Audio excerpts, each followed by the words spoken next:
पाठ 12 मातृभूमि का मान। पात्र अभय सिंह, राव हेमू, महाराणा लाखा, वीर सिंह। चारणी वीर सिंह के साथी सैनिक। पहला दृश्य। स्थान बूंदीगढ़। बूंदी के राव हेमू अपने कक्ष में मेवाड़ के सेनापति अभय सिंह से बात कर रहे हैं। महाराव, सिसोदिया वंश हाड़ाओं को आदर और स्नेह की दृष्टि से देखता है। तो फिर आप बूंदी को मेवाड़ की अधीनता स्वीकार करने की आज्ञा लेकर क्यों आए हैं? महाराव, हम राजपूतों की छिन्न भिन्न असंगठित शक्ति विदेशियों का सामना कैसे कर सकती है? आज आवश्यकता इस बात की है कि हम अपनी शक्ति एक केंद्र के अधीन रखें, और वो केंद्र है चित्तौड़। इसमें भी कोई संदेह है महाराव? जो राजवंश पहले मेवाड़ के अधीन थे, महाराणा लाखा चाहते हैं आज भी उसी तरह रहें। बूंदी राज्य भी सदा से मेवाड़ के आश्रित। ये तुम क्या कहते हो अभय सिंह जी? हाड़ा वंश किसी की गुलामी स्वीकार नहीं करेगा, चाहे वो विदेशी शक्ति हो, चाहे वो मेवाड़ का महाराणा हो। महाराव, आज राजपूतों को एक सूत्र में गूंथे जाने की बड़ी आवश्यकता है, और जो व्यक्ति ये माला तैयार करने की ताकत रखता है वो है महाराणा लाखा।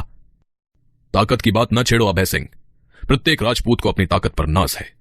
बात माला में गुथने की है, सो वो माला तो बनी है। हां, उस माला को तोड़ने का श्री गणेश हो गया है। किंतु अनुशासन का अभाव हमारे देश के टुकड़े किए हुए है। प्रेम का अनुशासन मानने को हाड़ा वंश सदैव तैयार है, शक्ति का नहीं। बूंदी स्वतंत्र राज्य है और स्वतंत्र रहकर वो महाराणाओं का आदर करता रह सकता है। अधीन होकर किसी की सेवा करना वो पसंद नहीं करता। तो मैं जाऊं? आपकी इच्छा। दूसरा दृश्य। स्थान चित्तौड़ का राजमहल। महाराणा लाखा बहुत चिंतित और व्यथित अवस्था में टहल रहे हैं। मेवाड़ के गौरवपूर्ण इतिहास में कलंक का टीका लग गया है। मुट्ठी भर हाड़ाओं के हाथों पराजित होकर मेवाड़ के आत्मगौरव को कितनी ठेस पहुंची है, यह मेरा हृदय ही जानता है। अभय सिंह का प्रवेश और महाराणा को अभिवादन करना। महाराणा जी, दरबार के सभासद आपके दर्शन पाने को उत्सुक हैं। सेनापति जी, आज मैं दरबार नहीं जाऊंगा। जब से हमें नीमरा के मैदान में बूंदी के राव हेमू से पराजित होकर भागना पड़ा, मेरी आत्मा मुझे धिक्कार रही है। किंतु जरा सी बात के लिए आप इतना शोक क्यों करते हैं महाराणा? रात के समय आकस्मिक धावे से घबराकर हमारे सैनिक भाग खड़े हुए। आप तो प्राणों पर खेलकर राव हेमू से लोहा लेना चाहते थे। हम ही लोग आपको वहां से खींच लाए। इसमें आपका क्या अपराध है? नहीं अभय सिंह जी, मैं अपने मस्तक से इस कलंक के टीके को धो डालना चाहता हूं। मेवाड़ के सैनिक आपकी आज्ञा पर अपने प्राणों की बलि देने को प्रस्तुत हैं। उनके पौरुष की परीक्षा का दिन आ पहुंचा है। महारावल बप्पा का वंशज मैं लाखा प्रतिज्ञा करता हूं कि जब तक बूंदी के दुर्ग में ससैन्य प्रवेश नहीं करूंगा, अन्न जल ग्रहण नहीं करूंगा। महाराणा, इतनी बड़ी प्रतिज्ञा करने की क्या आवश्यकता है? इसमें संदेह नहीं कि अंतिम विजय हमारी होगी, किंतु यह निश्चय पूर्वक नहीं कहा जा सकता कि इसमें कितने दिन लग जाएंगे। इसलिए आप ऐसी भीषण प्रतिज्ञा ना करें। आप ये क्या कहते हैं सेनापति? क्या कभी आपने सुना है कि सूर्यवंश में पैदा होने वाले पुरुष ने अपनी प्रतिज्ञा वापस ली हो? गाते गाते चारणी का प्रवेश। चारणी, तुम अपने गाने में क्या कह रही थी कि पूरे राजस्थान को एकता की श्रृंखला में बांधकर देश की स्वाधीनता की रक्षा की जाए, पर मैं तो इस श्रृंखला को तोड़ने जा रहा हूं।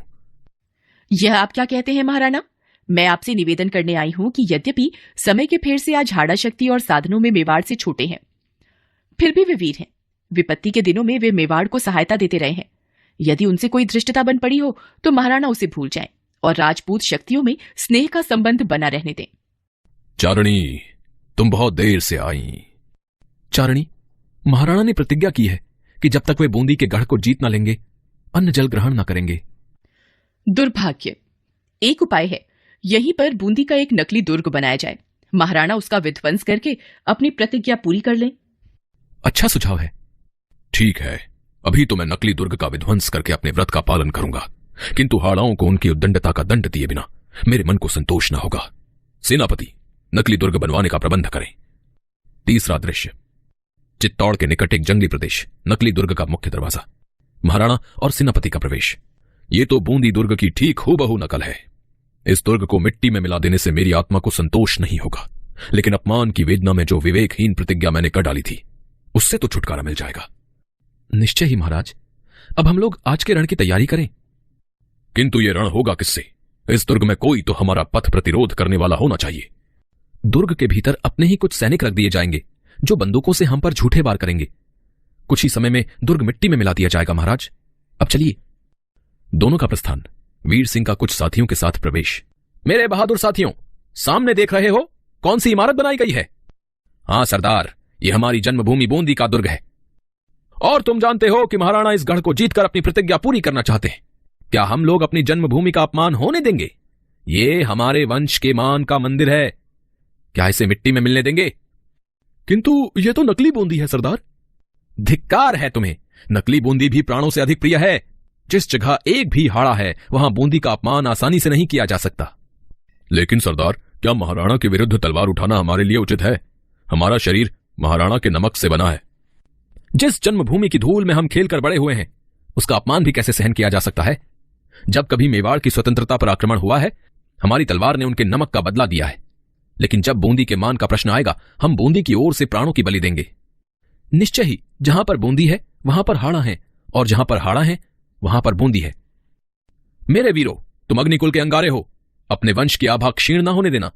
प्रतिज्ञा करो कि प्राणों के रहते हम इस नकली दुर्ग पर मेवाड़ की राज्य पताका स्थापित न होने देंगे। हम प्रतिज्ञा करते हैं कि प्राणों के रहते दुर्ग पर मेवाड़ का ध्वज न फहराने देंगे।